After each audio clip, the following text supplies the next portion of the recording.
Action E-learning YouTube ചാനലിലേക്ക് എല്ലാവർക്കും സ്വാഗതം. ഇന്നത്തെ നമ്മുടെ ടോപ്പിക്ക് സയൻസുമായി ബന്ധപ്പെട്ട PSCക്ക് ചോദിക്കാൻ സാധ്യതയുള്ള സയൻസുമായി ബന്ധപ്പെട്ട ചോദ്യങ്ങളും അവയുടെ ഉത്തരങ്ങളുമാണ്. ആൽഗകളെ കുറിച്ചുള്ള പഠനമാണ്.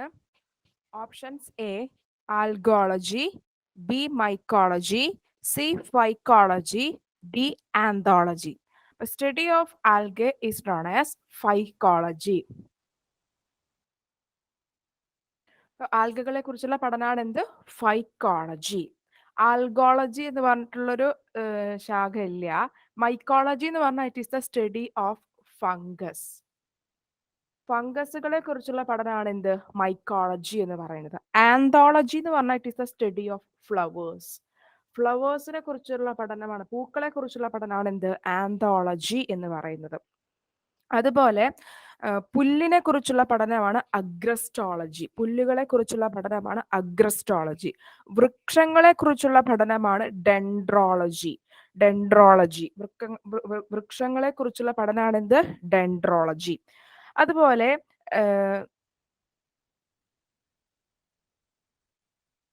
പഴങ്ങളെ കുറിച്ചുള്ള പഠനമാണ് എന്ത്? പോമോളജി. ഫ്രൂട്ട്സിനെയൊക്കെ കുറിച്ച് പഠിക്കുന്നതാണ് എന്ത്?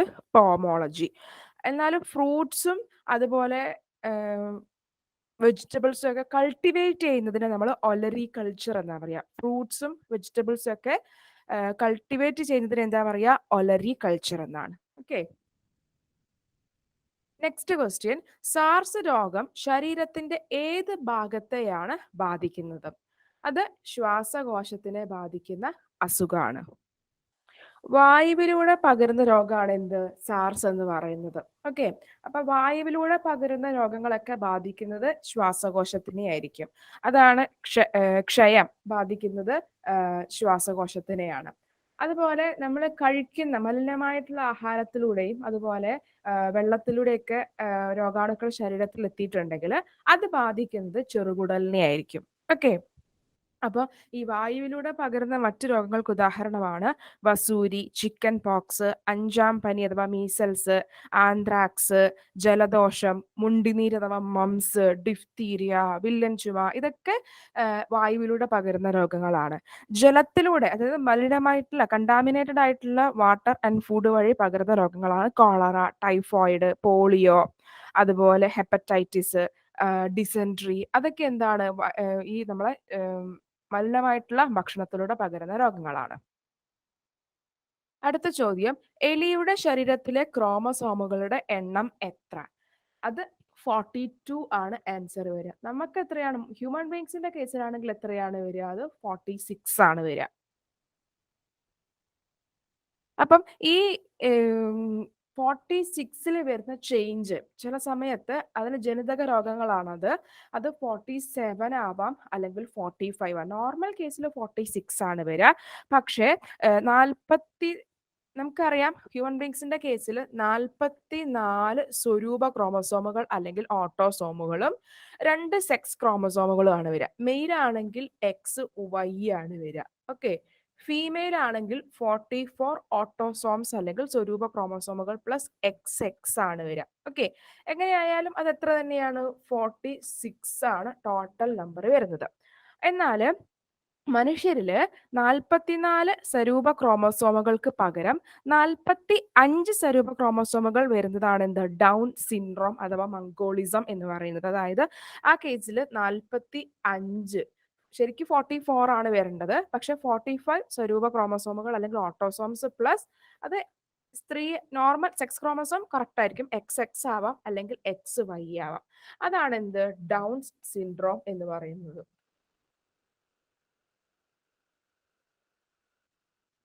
ഏതാണെന്ത്? Down syndrome.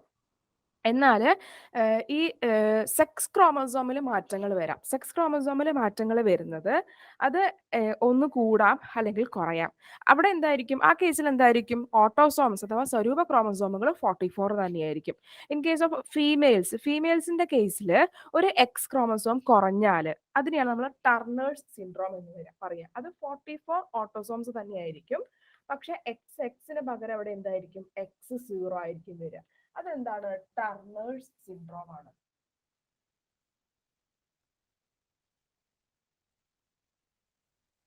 ഓക്കെ, അതേപോലെ തന്നെ പുരുഷന്മാരിലും ഇതേപോലെ തന്നെ ഒരു അവസ്ഥ വരാം. അത് 44 ഓട്ടോസോംസ് കറക്റ്റ് ആണ്, 44 പ്ലസ്, എന്നാൽ സെക്സ് ക്രോമസോമില് ഒരു എക്സ് കൂടുതലാവും. ഓക്കെ, അപ്പൊ എങ്ങനെയായിരിക്കും വരിക? X X Y. ഇതിനെയാണ് നമ്മൾ ക്ലിൻഫിൽട്ടേഴ്സ് സിൻഡ്രോം എന്ന് പറയാം. Okay, next question. മണ്ണില്ല കൃഷി എന്നറിയപ്പെടുന്ന നൂതന കൃഷി രീതിയാണ് സോയിൽലെസ് കൾച്ചർ എന്ന് പറയുന്നത് ഏതാണ്? അത് വരുന്നത് ഹൈഡ്രോപോണിക്സും എയ്റോപോണിക്സും ആണ്. അപ്പം സി ആൻഡ് ഡി ആണ് ആൻസർ വരിക. ഹൈഡ്രോപോണിക്സ് എന്ന് പറഞ്ഞാൽ ന്യൂട്രിയൻ സൊല്യൂഷനിൽ നമ്മൾ പ്ലാന്റ്സിനെ കൾട്ടിവേറ്റ് ചെയ്യുന്നതാണ്. എയ്റോപോണിക്സ് എന്ന് പറഞ്ഞാൽ എയറിൽ, വായുവിലാണ് നമ്മൾ എന്താ ന്യൂട്രിയൻ സൊല്യൂഷൻ സ്പ്രേ ചെയ്ത് കൊടുക്കുകയാണ് ചെയ്യുന്നത്. അപ്പോൾ ഇത് രണ്ടും എന്താണ്? മോഡേൺ കൃഷി രീതിയാണ്. അത് എന്താണ്? സോയിൽലെസ് കൾച്ചർ എന്നാണ് ഇത് അറിയപ്പെടുന്നത്. Next question. പ്ലീഹയുടെ നിറം. പ്ലീഹയുടെ നിറം എന്ന് പറയുന്നത് പർപ്പിൾ ആണ്. ഓക്കെ, പ്ലീഹ അഥവാ spleen, grave yard of RBC, RBCയുടെ ശവപ്പറമ്പ് എന്നാണ് പറയുന്നത്. RBCന്റെ ആയുസ് വരുന്നത് എത്രയാണ്? 120 ഡേയ്സ്, 120 ദിവസമാണ്. അപ്പൊ ആഫ്റ്റർ 120 ഡേയ്സ് അത് എന്ത് ചെയ്യും? ഈ പ്ലീഹയിൽ വന്നിട്ട് അത് നശിച്ചു പോകും. ഓക്കെ, അപ്പൊ അതുകൊണ്ടാണ് പ്ലീഹേനെ നമ്മൾ എന്ത് വിളിക്കുന്നത്? RBCയുടെ അല്ലെങ്കിൽ ചുവന്ന രക്താണുക്കളുടെ ശവപ്പറമ്പ് എന്ന് പറയുന്നത്. ഓക്കെ, അപ്പൊ അതിന്റെ നിറം എന്താണ്? പർപ്പിൾ ആണ്. Next question. മനുഷ്യന് വളർച്ച, വികാസം, ആരോഗ്യം എന്നിവ പ്രദാനം ചെയ്യുന്ന പോഷക ഘടകം ഏത്? നമുക്കറിയാം നമ്മുടെ ശരീരത്തിൽ വിവിധ തരത്തിലുള്ള പോഷക ഘടകങ്ങളുടെ അടങ്ങിയിട്ടുള്ള ഭക്ഷണമാണ് നമ്മൾ കഴിക്കുന്നത്. അപ്പൊ അതിൽ വരുന്ന പ്രധാനപ്പെട്ടതാണ് ധാന്യകം, മാംസ്യം, കൊഴുപ്പ്, ജീവകങ്ങൾ, ധാതുക്കൾ, ജലം എന്നിവ. അതിന് വളർച്ച, വികാസം, ആരോഗ്യം എന്നിവ പ്രദാനം ചെയ്യുന്ന പോഷക ഘടകം ഇതിൽ ധാതുക്കളാണ്, മിനറൽസ് ആണ്. Okay, next question. ആന്റിസെപ്റ്റിക്കിന് ഉദാഹരണം ഏത്?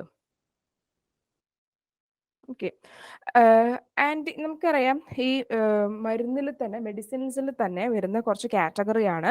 ഒന്നാമത്തത് ആന്റിസെപ്റ്റിക്. ഓക്കെ, ആന്റിസെപ്റ്റിക് എന്ന് പറഞ്ഞാൽ എന്താ? നമ്മുടെ ശരീരകോശങ്ങൾക്ക് കേടുണ്ടാക്കാതെ രോഗാണുക്കളെ നിയന്ത്രിക്കുന്ന ഔഷധങ്ങളാണ് എന്ത്? ആന്റിസെപ്റ്റിക് എന്ന് പറയുന്നത്. നമ്മുടെ ശരീരത്തിലെ കോശങ്ങൾക്കൊന്നും യാതൊരു വിധത്തിലുള്ള കേടും ഉണ്ടാക്കാതെ രോഗാണുക്കളെ നിയന്ത്രിക്കുന്നതാണ് എന്ത്? ആന്റിസെപ്റ്റിക്സ്. ഈ ആന്റിസെപ്റ്റിക്കിന് ഉദാഹരണമാണ് ഇത് തന്നിരിക്കുന്നതിൽ. ആന്റിസെപ്റ്റിക്കിന് ഉദാഹരണമാണ് ഡെറ്റോൾ. ഓക്കെ, അതുപോലെ മറ്റൊന്നാണ് ആന്റിപൈററ്റിക്സ്. ആന്റിപൈററ്റിക്സ് എന്ന് പറയുന്നത് എന്താണ്? ശരീരത്തിന്റെ താപനില കുറയ്ക്കുന്ന, ബോഡി ടെമ്പറേച്ചർ കുറയ്ക്കുന്ന മെഡിസിൻസ് ആണ് എന്ത്? ആന്റി പൈററ്റിക്സ് എന്ന് പറയുന്നത്. ഓക്കെ, അതുപോലെ മറ്റൊന്നാണ് അനാൽജസിക്സ്. അനാൽജസിക്സ് എന്ന് പറഞ്ഞാൽ എന്താ? വേദന സംഹാരികളാണ്. ഓക്കെ, പെയിൻ കില്ലേഴ്സ് ആണ് എന്ത്? അനാൽജസിക്സ് എന്ന് പറയുന്നത്. ഓക്കെ, ആന്റിപൈററ്റിക്സ്.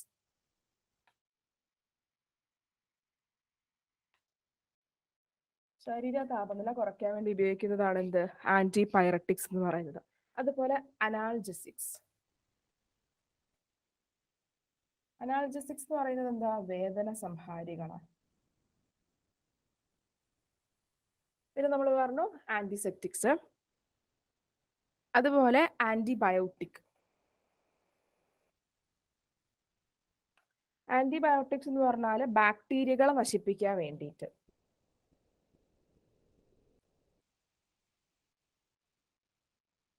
ഓക്കെ, അപ്പൊ അതില് ആന്റിപൈററ്റിക്സിന് എക്സാമ്പിൾ ആണ് എന്ത്? പാരസെറ്റമോൾ ഒക്കെ. ഓക്കെ, ആന്റിപൈററ്റിക്സിന് എക്സാമ്പിൾ ആണ് പാരസെറ്റമോൾ. വേദന സംഹാരികളായ അനാൽജസിക്സിന് എക്സാമ്പിൾ ആണ് മോർഫൈൻ. അതുപോലെ ആന്റിബയോട്ടിക്സിന് എക്സാമ്പിൾ ആണ് സ്ട്രെപ്റ്റോമൈസിൻ, ടെട്രാസൈക്ലിൻ മുതലായവ. അതുപോലെ മറ്റൊന്നും കൂടിയുണ്ട്, ആന്റി ഹെൽമിന്തസ്. ആന്റി ഹെൽമിന്തസ് എന്ന് പറഞ്ഞിട്ടുണ്ടെങ്കിൽ എന്താണ്? വിരകൾക്കെതിരെ പ്രവർത്തിക്കുന്നതാണ്. ഹെൽമിന്തസ് എന്ന് പറഞ്ഞാൽ വിരകളാണ്, നെമറ്റോഡ്സ് ആണ്. അപ്പൊ അതിനെതിരെ പ്രവർത്തിക്കുന്നതാണ് എന്ത്? Anti helminths. അപ്പം ഇതിന് ആന്റിസെപ്റ്റിക്കിന് ഉദാഹരണമാണ് ഡെറ്റോൾ. Next question. മഞ്ഞപ്പാപ്പാത്തി എന്നത് ഒരു ഡാഷ് ആണ്. ഓക്കെ, മഞ്ഞപ്പാപ്പാത്തി എന്ന് പറയുന്നത് എന്താണ്? ചിത്രശലഭമാണ്. ഓക്കെ, നമ്മുടെ നാട്ടിലൊക്കെ കാണുന്ന ചിത്രശലഭത്തിന്റെ പേരാണെന്ത്? മഞ്ഞപ്പാപ്പാത്തി എന്ന് പറയുന്നത്. Next question. മുട്ടയിടാൻ വേണ്ടി ദീർഘദൂരം യാത്ര ചെയ്യുന്ന ഒരു മത്സ്യം അതേതാണ്? സാൽമൺ ആണ്. സാൽമൺ. സാൽമൺ സീ വാട്ടറിൽ നിന്ന്, ഓഷ്യനിൽ നിന്ന് മുട്ടയിടാൻ വേണ്ടിയിട്ട് ഫ്രഷ് വാട്ടറിലേക്ക് മൂവ് ചെയ്യും. മുട്ടയിട്ട് കഴിഞ്ഞിട്ട് അവർ കൂട്ടത്തോടെ ചത്തുപോവുകയാണ് ചെയ്യുക. ഓക്കെ, അപ്പൊ മുട്ടയിടാൻ വേണ്ടിയിട്ട് ദീർഘദൂരം മൈഗ്രേറ്റ് ചെയ്യുന്ന ഒരു മത്സ്യമാണ് ഇത് സാൽമൺ എന്ന് പറയുന്നത്. നെക്സ്റ്റ് ക്വസ്റ്റ്യൻ, സംഭരണ വേരുകളുള്ള സസ്യങ്ങൾക്ക് ഉദാഹരണം അല്ലെങ്കിൽ ഉദാഹരണങ്ങൾ. സംഭരണ വേരുകളുള്ള സസ്യങ്ങൾക്ക് ഉദാഹരണമാണ് വരുന്നത്, അത് ക്യാരറ്റ് ആണ്. ഓക്കെ, ക്യാരറ്റ്, ബീട്രൂട്ട്, റാഡിഷ് അഥവാ മുള്ളങ്കി ഇതൊക്കെ എന്താ സംഭരണ വേരുകൾക്ക് ഉദാഹരണമാണ്. എന്നാൽ ഉരുളക്കിഴങ്ങ് എന്ന് പറയുന്നത് വേരല്ല, അതെന്താണ്, സ്റ്റെം ആണ്, ഭൂകാണ്ഡമാണ്. ഭൂകാണ്ഡം അല്ലെങ്കിൽ അണ്ടർഗ്രൗണ്ട് സ്റ്റെം. ഓക്കെ, അപ്പൊ അതില് ഉള്ളി, മഞ്ഞൾ, ചേന, ചേമ്പ് ഇതൊക്കെ എന്തിൽ വരും, ഈ ഉരുളക്കിഴങ്ങിന്റെ ഭൂകാണ്ഡത്തിൽ വരുന്നതാണ്. ഓക്കെ, ഉരുളക്കിഴങ്ങ്, ഉള്ളി, മഞ്ഞൾ, ചേന, ചേമ്പ് ഇതൊക്കെ എന്താണ്, ഭൂകാണ്ഡമാണ്. അതായത് കാണ്ഡമാണ് എന്ത് സംഭരിക്കുന്നത്, ഫുഡ് സ്റ്റോർ ചെയ്യുന്നത്. ഓക്കെ, ക്യാരറ്റ്, ബീട്രൂട്ട്, അതുപോലെ റാഡിഷ് അതൊക്കെ എന്താണ്, സംഭരണ വേരുകൾക്ക് ഉദാഹരണമാണ്. ഇത്തരം വീഡിയോസ് കൂടുതൽ ലഭിക്കാനായി direction E learning YouTube channel subscribe ചെയ്യുക, ലൈക്ക് ചെയ്യുക, ഷെയർ ചെയ്യുക. താങ്ക്